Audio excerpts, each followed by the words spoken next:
NBC News covered the UFO topic. We're going to take a look at a report from Meet the Press Reports, that's what it's called, with Chuck Todd, and see what they said.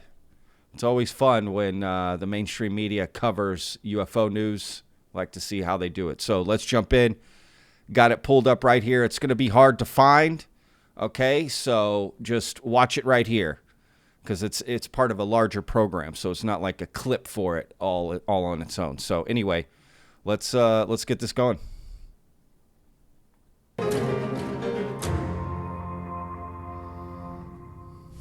Hello again, and welcome to another edition of Meet the Press Reports. I'm Chuck Todd. So is the government hiding what it knows about UFOs? From the moment the first person thought they saw a flying saucer, Americans have been fascinated with so-called UFOs. Most sightings are easily explained, and Hollywood doesn't help. Early days sci-fi movies often depicted space aliens as human-like little green men who curiously spoke perfect English. But what happens when some 300 people claim to have seen the same thing?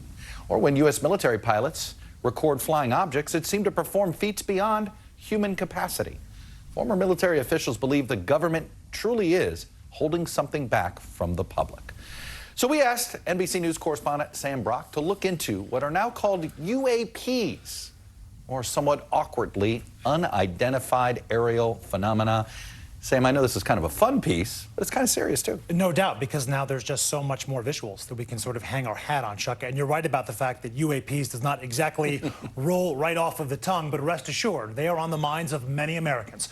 So much so that there have been congressional hearings to talk about them, testimonies from military members describing them, even a federal department now tasked with investigating them. So what have we learned so far? Not as much as we would like, but some scientists say with a little bit more information, we are hot on the trail of a breakthrough. The traffic is approaching head on. The time is right. What do y'all think so far? I think they're approaching it pretty fair and just and giving it the seriousness it deserves.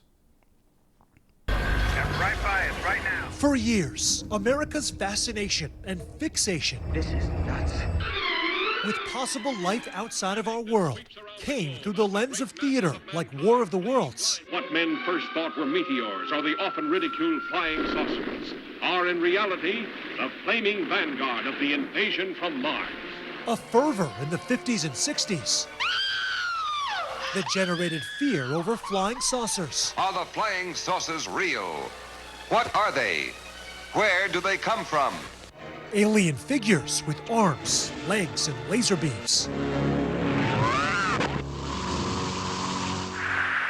But more than a half-century later, that fervor is back. This time fueled in part by some modern-day videos that seemingly defy explanation. Like this 2004 sighting captured by a Navy jet off the coast of San Diego, where a mysterious oblong object first appears to break lock on an infrared sensor, almost instantaneously accelerates and vanishes from sight. Or this 2015 encounter from a jet off the coast of Florida. There's a whole fleet of them. Look on the ASA. My gosh.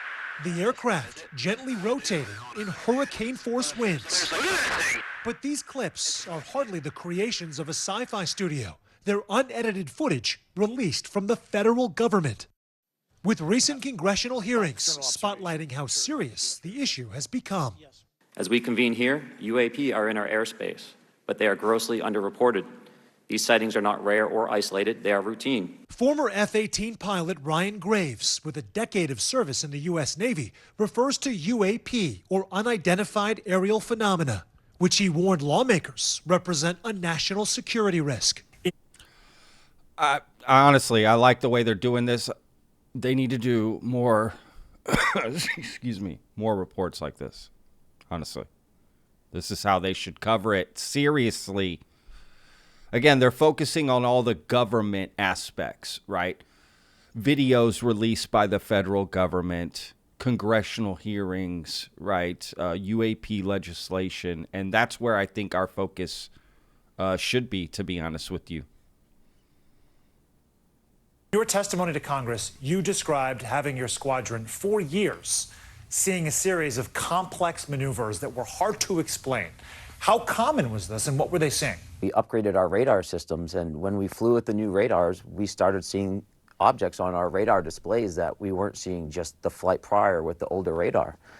As we upgraded all of our jets and all of our radars, we were seeing these on pretty much a daily basis. Graves said the pilots would mostly fly in an area off the coast of Virginia Beach and at times had to move or cancel flights based on the risks that these objects posed. Famously, Graves told members of the House Oversight Committee about a close encounter his squadron had in 2014. 2 F-18 Super Hornets were split by a UAP. The object, described as a dark gray or a black cube inside of a clear sphere, came within 50 feet of the lead aircraft. Graves said he spoke to that lead pilot right after he canceled the flight. He had a look of shock on his face, and this is someone that I had been flying with for years at this point, almost on a daily basis, and he just went, I almost hit one of those damn things. And he didn't even have to describe it because we knew what he was talking about because it had been such an issue at this point. Graves hasn't ruled out possible explanations like high-end technology or the work of foreign adversaries, but he says some aspects of the sightings cannot be explained. And through his new group, Americans for Safe Aerospace is calling for more robust channels to report UAPs and government transparency. This as scientists interested in these baffling developments, like Robert Powell, are weighing in. How fast was that aircraft going in Texas? It was traveling at a minimum of 1,900 miles an hour. But what's different about it is that it was hovering before it took off. If Robert Powell, co-founder for the Scientific Coalition on UAP Studies, looks familiar, that's because you might have seen him recently in Steven Spielberg's Netflix docuseries, Encounters. I think whatever people saw was intelligently controlled, and it was not manufactured by the United States or any other nation for that matter. Powell is a chemist and nanotechnology expert who's been studying UAPs for 17 years and zeroed in on. He works for MUFON. It's interesting that he's a part of this, but I get it, to be honest. Events in Stephenville, Texas in 2008. You don't have to believe in UFOs to believe residents in Stephenville, Texas saw something in the sky last week. Which NBC News covered at the time, where some 300 people reported seeing a foreign aircraft with bright lights and bizarre movements. I saw two red glows. They glowed, and then they kind of faded, glowed again. Immediately shadowed by what appeared to be fighter jets. So Powell interviewed some of the witnesses and obtained FAA radar from that night using a Freedom of Information request. What do we know? The radar stuff is absolutely fascinating. If you haven't seen that episode of Encounters on Netflix, I encourage you to watch it. The Stephenville, Texas incident is quite interesting and fascinating. I'm under 3 hours drive from Stephenville. I live in Texas as well, and it's very close to me. And yeah, it's an absolutely intriguing, fascinating incident. And the radar data that this guy found is fascinating, what it shows. And they actually the FAA stopped releasing radar data like that after this incident. Just saying. About what the government initially said, and then the Stephenville incident. That's what I'm talking about. So 2008, Stephenville, and then basically, right, he gets radar data from FAA, and then after that, they're like, nope, we don't release that information anymore publicly, when before you could get it. Later said about the episode that night? Well, initially the government said there were no F-16s in the air. However, I knew there were because I got the radar data from the FAA and I could track the F-16s. While the military later acknowledged the presence of fighter jets. So that radar data that he got to track the again, like I'm saying, I don't know if they're going to include it in the report, but they stopped releasing that data, like making that kind of stuff publicly available because of what he found. So they denied having F-16s in the area. Then he confirms it, right? And not only that, but the fighter jets go exactly the path of the UFO. Everyone had the same story. That's what makes this fascinating. People saw stuff. You know? Again, people are not just making up this stuff. Now, they may be misinterpreting what they're seeing, but people are seeing things in the sky. A lot of people. It just cannot be ignored anymore. We need more mainstream coverage like this. Take it seriously. It is serious. How many more, credible military personnel do we need to come forward to tell us this stuff? It's overwhelming. Other details remain sparse. Powell used the data he collected to calculate the speed and coordinates of the spacecraft, or whatever was in the sky over central Texas, and arrived at some stunning conclusions. The acceleration to go from standing still to 1,900 miles an hour in 10 seconds or less, depending on how you calculate it, is anywhere from 10 to 20 G-forces. Powell says an F-16 moving in a straight line can't come close to that 10 to 20 G-force. The only way we can do that is firing a missile. There is no aircraft, human-made aircraft that you're aware of, that can accelerate at 10 G. No. Not with a human being in it. Powell says that type of otherworldly acceleration is not an isolated incident. Just look at the San Diego event almost 20 years ago, known as the Tic Tac event, based on the appearance of the aircraft, complete with firsthand testimony from one of the 4 pilots who witnessed it. As we pulled nose onto the object, within about a half mile of it, it rapidly accelerated in front of us and disappeared. Our wingmen, roughly 8,000 feet above us, lost contact. So as we started to turn back towards the east, the controller came up and said, "Sir, you're not going to believe this, but that thing is at your cat point, roughly 60 miles away in less than a minute. You can calculate the speed." Powell says a conservative estimate of that acceleration, based on the pilot testimony, was 256 G-forces, or a maximum speed of 28,000 miles per hour. So this is the Tic Tac video. And so what you're looking at is an infrared video where white is hot on this video. As we review the footage, Powell says something is missing, the radar that goes with it. If there is technology that allows us to calculate speeds that are unlike anything humankind has seen before, why has it not been disclosed? That's my question, is the government has to have that data, right? They didn't keep the videos and throw away the radar data. So they have to have that data. Do you think they're withholding it because it might substantiate arguments that it's non-human technology? You're asking me to read their mind, right? and I don't know. I mean, it could be they're withholding it for that, or they're withholding it for national security reasons. As the search for evidence continues, however you define that word, renowned scientists like Dr. James Webb at Florida International University remain skeptical. What about the anecdotal evidence when you hear hundreds of people reporting the same thing? Well, then they saw the same thing, but they still doesn't tell me what that thing was. They want something that so far has proven elusive. Concrete, immutable facts. But you're a scientist, you're an astrophysicist. Correct. You're not taking anything for granted. Have to be proven. Do you feel like right now in this whole narrative over UAPs and non-human biologics, too much is being taken at face value? I've been seeing this for, 60 years. I grew up in the 60s when this first all started. They were called UFOs then, still are now in many circles. And the same thing is being repeated now. But nothing has ever transpired, nothing has been proven. So until you prove to me it's extraterrestrial, I'm sorry, I can't accept it. In lectures to both undergraduate and graduate level students, I talked about some of the weirdest things I think what the issue is there's just different arguments happening, right? Like this idea that it's ET, 100%, blah, blah, blah. I think the main argument we should all agree on is that there's something and we should investigate it and look into it. That's it. That's simple. Not necessarily there's aliens flying around, right?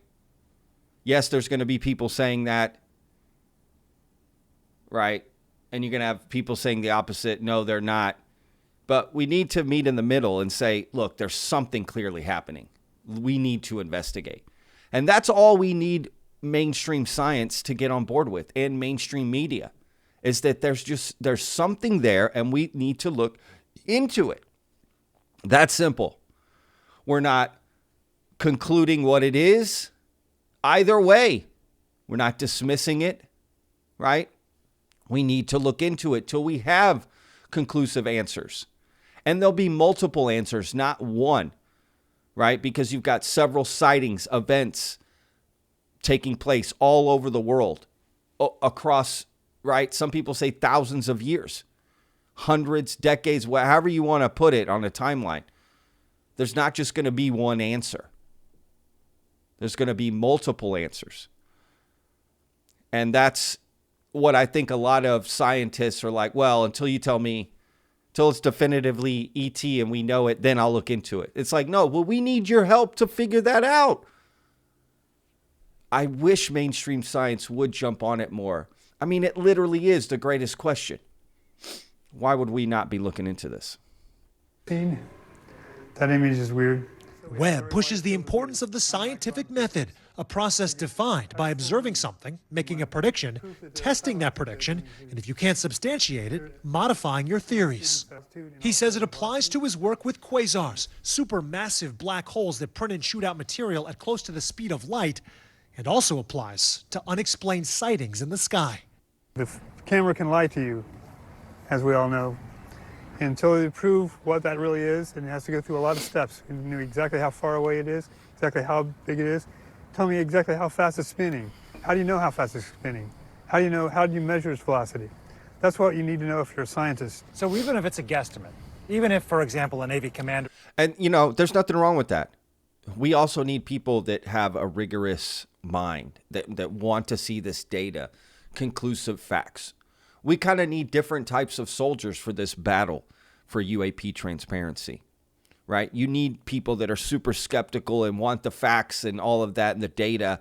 And you need people that are, you know, a little more social minded and thinking about the impact socially it has and, right, all these different steps. So we need people like this gentleman as well to jump on board. We need a lot of different people. That's the thing, too. I see a lot of people get criticized for how they interact with this topic. We need different types of people, and everyone's on their own journey, right, when it comes to this. But again, the biggest thing at the top of this mountain is there's something out there and we need to look into it. That's simple. We need to put funding towards it. We have too many smart, credible people saying there's something going on. We can't just ignore them. What kind of society would we be moving forward? I mean, if there were this many people talking about something else, we would be looking into it. It's that simple. Why not this? Why the pushback? Right? Like Jared Moskowitz said yesterday in the press conference, if there's nothing to hide, why all the pushback at every corner to find out about this? That's what piques people's interest, right? Nothing to see here. Well, that makes us think there is something to see here. Tells Congress, I saw a tic-tac looking object, and in a split second it went 60 miles away. That is not quantifiable, in your opinion? That's one amazing tic-tac. Can't just say, make a theory and say it's alien spacecraft and go with that. It's not science. What do you think they're seeing then? I don't know what they're seeing. I don't know if they're aliens. I don't know whether they're aliens. I don't know whether they're other aircraft. I don't know whether they're swamp gas, clouds, maybe their equipment's malfunctioning. I don't know what it is. But Robert Powell says a military asset would pick up the transponder signals from any earthly aircraft, commercial or foreign. So when you start running through the other options, scientists and UAP science enthusiasts seem stuck. What is the likely explanation of what that is? I'd have no likely explanation for that is reasonable. Neither does Ryan Graves, the former F-18 pilot, who, like Powell, focuses not just on the incredible capabilities of these aircraft, but what they seem to be capable of doing all at once. Yes, we do have the technology to keep something stationary in the air, is a valid comment. We also have the technology to fly at 0.6 to 0.8 Mach, and we have technology to go over the speed of sound. I'm not aware of technology that allows us to do all three of those at whim in a single platform all day. As for where we go from here, members of Congress, like Senator Chuck Schumer from New York and Mike Rounds of South Dakota, have introduced legislation to declassify government records related to UAP, with Schumer writing, "The American public has a right to learn about technologies of unknown origins, non-human intelligence, and unexplainable phenomena." But with little by way of government secrets revealed so far. The arrival of a space ship in Washington. The onus may fall on advocates like Graves to move the ball forward. Are you planning on holding Washington accountable when it comes to transparency and reporting back what they're finding? We have to. We have to, because the American people are not going to just trust the conclusions of the government on this conversation. That doesn't mean that we have to spill the beans on our ways and means and our technology capabilities, but the government also doesn't have the right to classify reality. And I guess that's the question, right? Which is, the government doesn't have the right to classify reality. Wow. That's a pretty profound sentence, right? And I totally agree with that. You know, it's kind of like the internet and how in social media and how the government is tripping over itself on how to regulate that, right? This new technology, this new part of our reality, our world, and how, you know, not set up for it. We're not good at that. We're not good at that, implementing new realities into our reality. Different aspects of our reality into our reality. We're not good with that. We're just not. So, yeah, it is going to be hairy at first getting UAP legislation going. I mean, it makes total sense. It's just going to be all over the place. But I love that sentence from Ryan Graves. You cannot classify, our reality. It's great. There's a lot of distrust of government. Government has not been transparent with us for 50 years about actual sightings.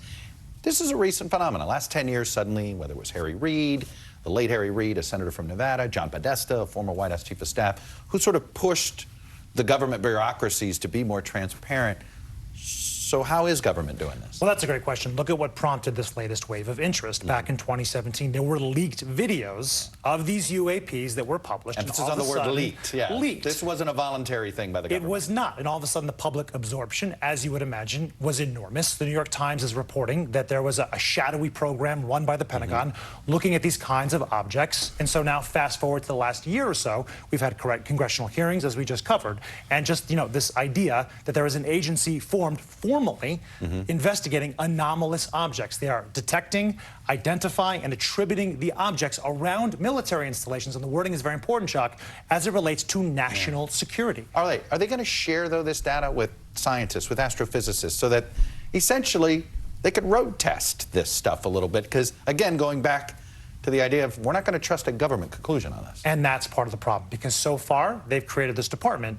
What has been shared? We've seen a few videos. Yeah. We have not seen the radar that would help scientists to actually calculate how fast these objects are going. And we're seeing members of both parties in Congress, bipartisan efforts, holding press conferences. Like this, This doesn't happen on many subjects, but people all over the political spectrum saying, you need to create more transparency and show us intelligence agencies, show us Pentagon, what information you actually have. All right, full disclosure, you're journalists first. We're just here, we report, we observe, all this stuff. You went in as a professional skeptic on this, so did I. Where are you now? Look, we always have to maintain some level of skepticism, right? But I went into it thinking that I'm going to investigate this as thoroughly as I can. There's no way that it's true. And I came out of it trying to explain, how can an aircraft go at 250 plus G-force, 28,000 miles an hour, nothing that is really capable from Chinese or American or Russian technology? That just doesn't make any sense. So unless the universe functions in a way that we don't yet understand, it seems like this is the most logical explanation, if there is an explanation. And that's the part of this. It's sort of like we can't prove another theory yet. That's the problem. We don't have it yet. Nope. Right. Sam, I got a thing. Fun story, wasn't it? Thank you. Yeah. When we come back, has the government actually been hiding information on UFOs from the public, or just hiding what they don't know? Stay with us. Ooh. So that's interesting. That guy saying, his mind's open. Because I think if you're a rational person and you know nothing about this and you just come into this right now, right? Because if you're to ask your average person who's David Grush, who's a whistleblower, UAP legislation, nobody knows. Okay? People just don't know. But you start to say, hey, there's all these people, pilots, right? Military personnel, smart, credible people, trained observers saying, we got stuff flying around. Should we look into it? Yeah, I think we should. I mean, let's be real here, right? So I'm glad this is being taken more serious. Coming on the air with breaking news. We are live. Hang on, y'all. Let's get to the next part of this.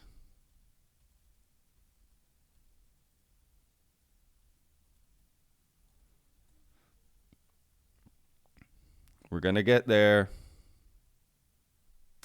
Congressional hearing in July. Some lawmakers have called for the declassifying and release of government information about UFOs. But this push for more government transparency remains an uphill battle. So joining me now is Republican Congressman Tim Burchett of Tennessee. He's one of Capitol Hill's louder voices for increased government transparency around UFOs. And Garrett Graff. He's off. Is it Burchett or Burchett? Burchett. It's the first time I've heard it said that way. Tim Burchett. Burchett? I've always said Burchett. Burchett? Burchett? Tomato, tomato? Doesn't matter? Let's go. Of a brand new book, UFO. Jesus, that guy looks...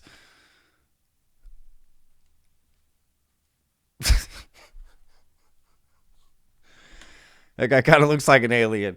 All right, I'm trying to be nice here. Look at me. I look like an alien too. I'm not judging anyone's looks. I'm just saying this guy kind of...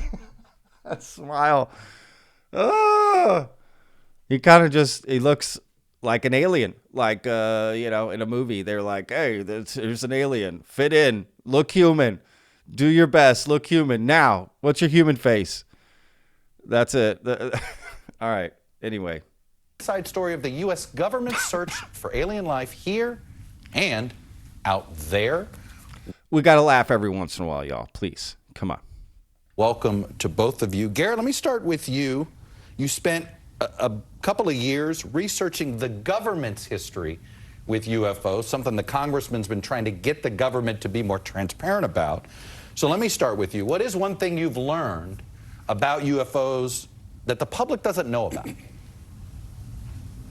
Well, I think there are a couple of things that stand out for me right at the top here. The first, as you covered in some of the previous segment, that there is something real here. There are things out there in our airspace that we do not understand what they are, and that those could represent exquisite new adversary technology, but they could also represent science that we don't understand, atmospheric, meteorological, and astronomical science that we don't yet understand. And that I believe that the government is covering up some level of its knowledge and understanding about what some of those things are, both in terms of what chunk of that is our government's own secret development programs, planes, drones, new technologies that we're working on, as well as what we're sensing and detecting of advanced adversary technology being tested against U.S. forces or around U.S. airspace.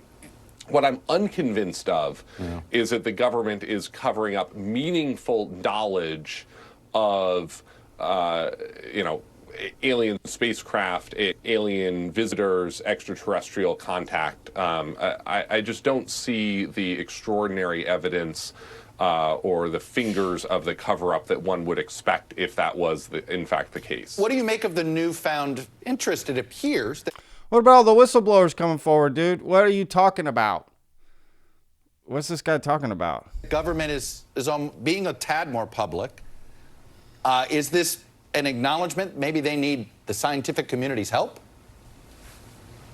Yes, and I think part of the shame of this, and I think this is part of where the congressman agrees on as well. This guy's trying so hard to let everyone know he is not an alien. He's a human being, y'all. He's trying so hard. All right, that's enough with that. I'm sorry. I cannot get over it. This guy's cracking me up. He just doesn't look real. Like, is it just me? I'm not being mean. I promise. I'm not like that. I have speechless. The government should be more interested in this than it has turned out to be over recent years. And I think part of what you have seen is this shift since 2017 that serious people are talking seriously about this in national security circles in Washington and on Capitol Hill. Congressman, you've pushed this issue a little bit. Curious why? What got you started on this issue? Transparency. Since 1947, they've told us these things don't exist, yet Harry Reid funded, very well funded, millions of dollars towards research of it, and they spend a whole heck of a lot of time, effort, and money on telling the American public they don't exist, but yet they're studying. Case in point, I proposed an amendment to the FAA reauthorization bill, and it basically just said if a commercial airline pilot were to spot some anomaly, or UFO as we used to call them, and they would issue a report to the FAA, which they would, but also that report would be made to Congress. Sure. Well, it was blocked. The whip told me that it was blocked, and I said, why was it blocked? He said the intelligence community blocked it. And I said, wait a minute, you mean the committee? And he said, no, the community. What does that mean? Because look, I've been in Washington a long time, and probably too long, some people might say, but no. I would... You're still a young man. There's a part of me that says, well, this is just what the intel community... Even if they don't know something, they're afraid of admitting what they don't know. How much of this Stonewall is that, do you think? I think there's quite a bit of arrogance, but there's also a compartmentalization. You got to realize I'm from Knoxville. Oak Ridge National Lab backs up to my back door. Right. You're well aware of national security issues. I am. You figure during the atomic bomb, several thousand people worked there, yet maybe 12 knew about what they were actually working. I mean, husbands and wives didn't know. I've talked to several people in my campaigning, knocking on doors. You know, they tell you that they didn't know that their wife was working on the fuse and they were working on an electrical component of the bomb. But you fast forward now. We have these committees. We had Intelligence Committee had their first open committee last year on this issue. And they brought in 2 people that were supposed to be overseeing it, I guess, for the Pentagon. Those guys couldn't even spell UFO. I mean, they had no knowledge, and it's just infuriating to me. We're spending billions of dollars. We give the Pentagon billions of dollars. They cannot account for 50% of their assets, and what do? We rewarded them with, I think, 20 or 40 billion new dollars this year. Let me ask you this. You've said that this is a worldwide phenomenon, and we know there are multiple militaries. What would an international investigation look like on this? How could because it certainly would help the scientific community. I think so, but I think the scientific community is kept out, and when they're brought in, it's just for dollars. Right now, because of people like yourself and NBC and others in the national media are putting this out because they realize over 55% of the people believe there's something else out there. I have a T-shirt I sell on my website. More people believe in UFOs than believe in Congress.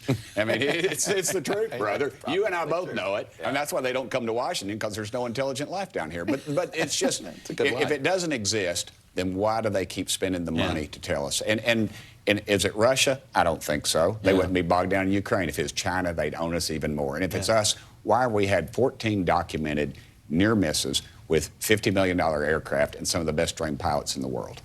Garrett, have you uncovered, who are the world's leading experts at trying to provide some explanations to what folks are seeing? Well, there are people who are working on exactly the question that you just started to touch on, which is, what would a serious hunt for UFOs and UAPs actually look like? And a big part of it, which you saw come up in this summer's congressional hearings as well, is the need to move away from human witnesses, who are just terrible witnesses, as anyone who crime scenes. Any police officer we know this who's about investigated this. Right. a crime scene or a car accident knows, and move to something that's more sensor-based and instrument-based. And so along those lines, there's a... So let's think about that for just a quick second. This idea that eyewitnesses are just horrible.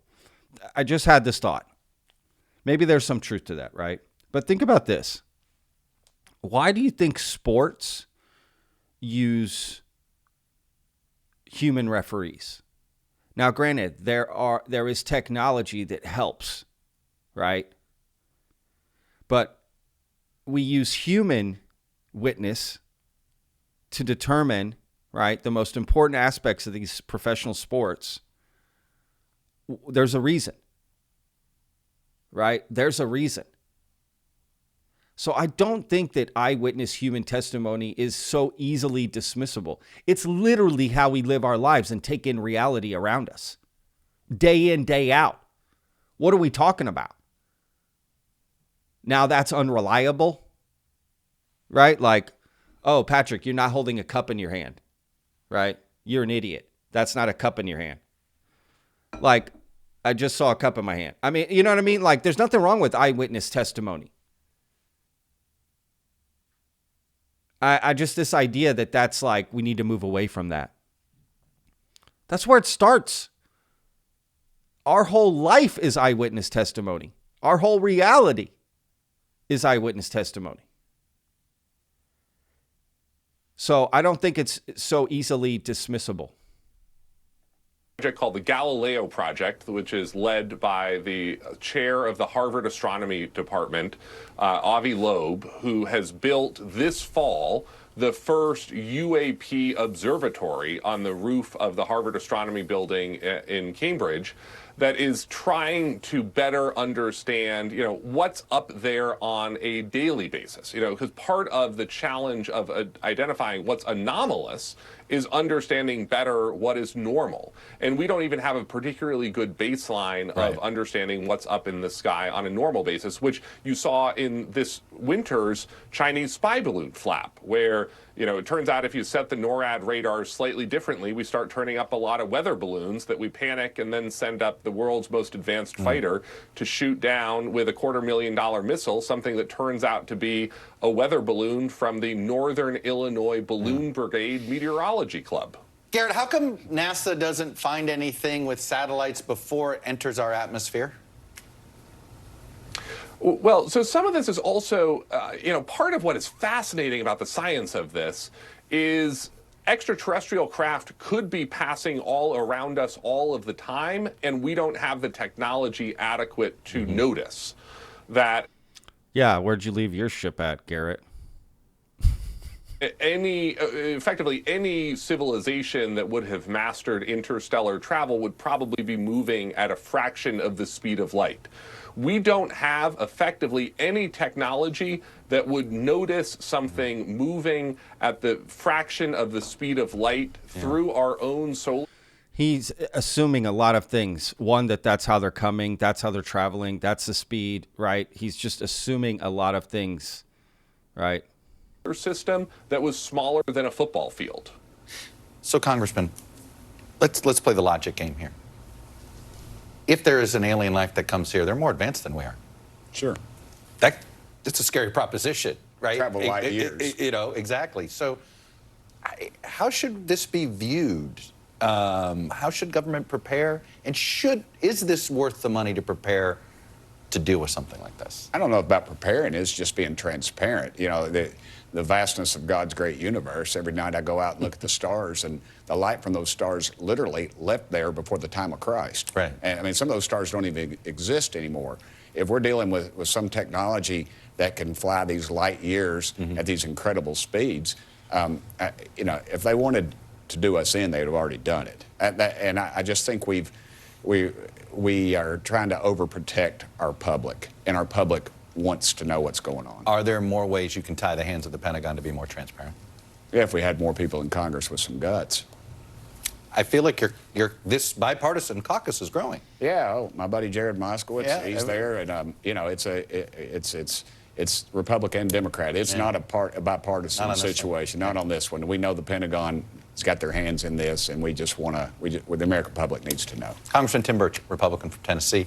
Garrett Graff with his terrific new book. Garrett, man, you have some great selections in books that you write. This is a terrific topic as well. Thank you, sir. Congrats. Thank you. And that's all we have for this episode of Meet the Press Reports this week. Thanks for being. So, I don't know. What do y'all think? That was interesting. Old Garrett just got ousted. He's an alien. Just kidding. What do y'all think? Was that a good report? Is that how the mainstream media should be covering this? I thought there were some good bits in there. I thought they took it very seriously, and not necessarily any bombshell news for anyone that covers the UAP topic on a regular basis, but for anyone that doesn't and just kind of new to it and just, taking it in, just watching the news and this comes on, this is good. This is good. Shows it in a serious light. It shows, right? This is good. It's respectful. So we need more like this. We need this covered really on a weekly basis, right? That's the kind of pressure. Media pressure can do a lot. So curious to read everyone's comments. What do y'all think? They do a good job? I think so. So we'll see you on the next video, y'all. I'm Patrick with Vetted. Remember, every day, 12 p.m. Central Standard Time, we put out a new video every single day. All right, y'all. And remember, every day's a gift. Peace.